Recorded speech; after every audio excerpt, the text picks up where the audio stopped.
Selanjutnya, putusan nomor 78-PHP-Gub-19-2021 demi keadilan berdasarkan ketuhanan yang Maha Esa.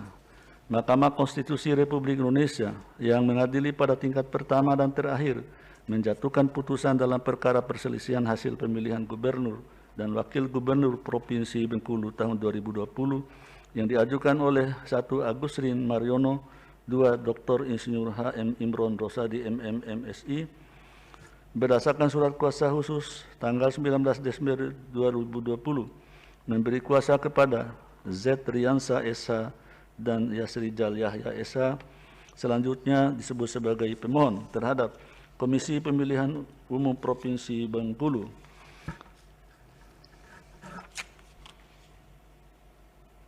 Berdasarkan surat kuasa khusus tanggal 19 Januari 2021 memberi kuasa kepada A. Yamin SHMH dan kawan-kawan. Selanjutnya disebut sebagai termohon. Berkenaan dengan permohonan di atas, berikut ini: 1. Dr. H. Rohidin Mersyah MM, 2. Dr. E.H.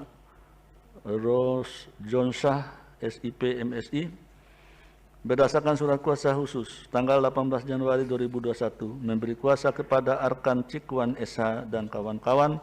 Selanjutnya disebut sebagai pihak terkait. Membaca permohonan pemohon, mendengar keterangan pemohon, membaca dan mendengar jawaban termohon, membaca dan mendengar keterangan pihak terkait, membaca dan mendengar keterangan Badan Pengawas Pemilihan Umum Provinsi Bengkulu, memeriksa bukti-bukti pemohon, termohon, pihak terkait, dan Bawaslu Provinsi Bengkulu, duduk perkara, dan seterusnya dianggap dibacakan. Pertimbangan hukum 3.1 dianggap dibacakan.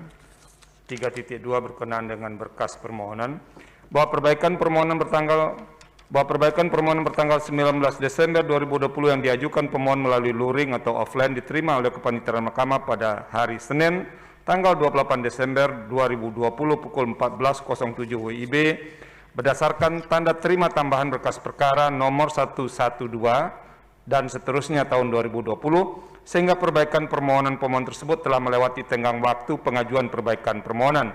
Oleh karena itu, terhadap perkara akuo, berkas atau dokumen yang akan dipertimbangkan oleh Mahkamah adalah permohonan awal yang diterima di kepanitiaan pada tanggal 19 Desember 2020. Kewenangan Mahkamah dalam eksepsi, Mahkamah berwenang mengadili permohonan akuo, oleh karena itu eksepsi termohon dan eksepsi pihak terkait berkenaan dengan kewenangan Mahkamah tidak beralasan menurut hukum. Tenggang waktu pengajuan permohonan. Permohonan pemohon diajukan masih dalam tenggang waktu pengajuan permohonan tentukan peraturan perundang-undangan. Dengan demikian, eksepsi termohon berkenaan dengan tenggang waktu pengajuan permohonan tidak beralasan menurut hukum. Kedudukan pemohon dalam eksepsi. Menimbang bahwa sebelum Mahkamah mempertimbangkan lebih lanjut mengenai pokok permohonan, Mahkamah terlebih dahulu akan mempertimbangkan eksepsi termohon dan eksepsi pihak terkait mengenai kedudukan hukum pemohon yang pada pokoknya menyatakan bahwa pemohon tidak memiliki kedudukan hukum untuk mengajukan permohonan karena tidak memenuhi ketentuan pasal 158 Undang-Undang Nomor 10 2016. Terhadap eksepsi termohon dan eksepsi pihak terkait tersebut penting bagi Mahkamah untuk mempertimbangkan apakah terdapat alasan untuk menyimpangi ketentuan pasal 158 Undang-Undang 10 2016 sehingga perkara akuo dapat dilanjutkan ke pemeriksaan persidangan lanjutan dengan agenda pembuktian. Bahwa berdasarkan berkenaan dengan permohonan akuo, pemohon pada pokoknya mendalilkan telah terjadi pelanggaran administrasi dan pelanggaran lain yang bersifat terstruktur, sistematis, dan masif atau TSM antara lain berupa 1. Dianggap dibacakan, 2. Dianggap dibacakan. Bukti P1, P2, P8, P10, dan P15.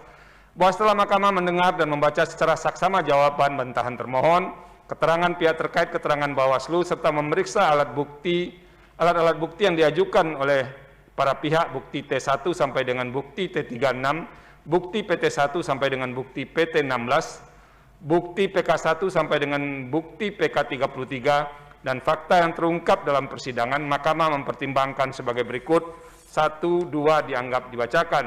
Bahwa berdasarkan seluruh uraian pertimbangan hukum tersebut di atas, Mahkamah berpendapat terhadap permohonan akuo tidak terdapat alasan untuk menyimpangi ketentuan pasal 158 Undang-Undang 10 2016 yang berkaitan dengan kedudukan hukum pemohon sebagai syarat formil dalam mengajukan permohonan perselisihan hasil pemilihan gubernur, bupati, dan wali kota di Mahkamah. Oleh karena itu, tidak ada relevansinya untuk meneruskan permohonan akuo pada persidangan dengan agenda pemeriksaan lanjutan. Selanjutnya, Mahkamah akan mempertimbangkan kedudukan hukum pemohon. 3.9 dianggap dibacakan. 3.10.6 bahwa jumlah perbedaan perolehan suara antara pemohon dengan pasangan calon peroleh suara terbanyak adalah paling banyak 1,5% kali 1.014.760 suara atau total suara sah sama dengan 15.221 suara. Bahwa perolehan suara pemohon adalah 268.316 suara, sedangkan perolehan suara pihak terkait atau pasangan calon peroleh suara terbanyak adalah 418.080 suara. Sehingga perbedaan perolehan suara antara pemohon dan pihak terkait adalah 149.764 suara, setara dengan 14,76% atau lebih dari 15.221 suara. Menimbang bahwa berdasarkan pertimbangan hukum di atas, Mahkamah berpendapat meskipun pemohon adalah pasangan calon gubernur dan wakil gubernur Bengkulu dalam pemilihan gubernur dan wakil gubernur Bengkulu tahun 2020, namun pemohon tidak memenuhi ketentuan pengajuan permohonan sebagaimana dimaksud dalam pasal 158 ayat 1 huruf B Undang-Undang 10 2016. Oleh karena itu, menurut Mahkamah, pemohon tidak memiliki kedudukan hukum untuk mengajukan permohonan akuo. Dengan demikian, eksepsi termohon dan eksepsi pihak terkait bahwa pemohon tidak memiliki kedudukan hukum adalah beralasan menurut hukum. Menimbang bahwa berdasarkan seluruh pertimbangan hukum tersebut di atas, permohonan pemohon tidak memenuhi ketentuan pasal 158 ayat 1 huruf B Undang-Undang 10 2016 berkenaan dengan kedudukan hukum. Andaipun ketentuan tersebut disimpangi, kuat non telah ternyata dalil-dalil pokok permohonan tidak beralasan menurut hukum. Menimbang bahwa oleh karena eksepsi termohon dan eksepsi pihak terkait mengenai kedudukan hukum pemohon beralasan menurut hukum, maka eksepsi lain dari termohon dan pihak terkait serta pokok permohonan tidak dipertimbangkan.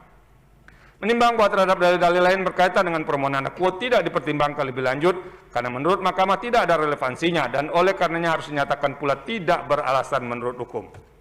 Konklusi, berdasarkan penilaian atas fakta dan hukum sebagaimana diuraikan di atas, Mahkamah berkesimpulan 1. Eksepsi termohon dan pihak terkait mengenai kewenangan Mahkamah tidak beralasan menurut hukum. 2. Mahkamah berwenang mengadili permohonan akuo. 3. Eksepsi termohon mengenai tenggang waktu pengajuan permohonan tidak beralasan menurut hukum. 4. Permohonan pemohon diajukan masih dalam tenggang waktu yang ditentukan peraturan perundang-undangan. 5. Eksepsi termohon dan eksepsi pihak terkait mengenai kedudukan hukum pemohon beralasan menurut hukum. 6. Pemohon tidak memiliki kedudukan hukum untuk mengajukan permohonan akuo. 7. Andaipun pemohon memiliki kedudukan hukum, quote non, permohonan pemohon tidak beralasan menurut hukum. 8. Eksepsi lain dan dari termohon dan pihak terkait serta pokok permohonan selebihnya serta hal-hal lain tidak dipertimbangkan lebih lanjut. Berdasarkan Undang-Undang Nomor 24 Tahun 2003 tentang Mahkamah Konstitusi dan seterusnya, amar putusan mengadili dalam eksepsi 1 menyatakan eksepsi termohon dan pihak terkait berkenaan dengan kedudukan hukum pemohon beralasan menurut hukum. 2. Menyatakan pemohon tidak memiliki kedudukan hukum. Dalam pokok permohonan menyatakan permohonan pemohon tidak dapat diterima.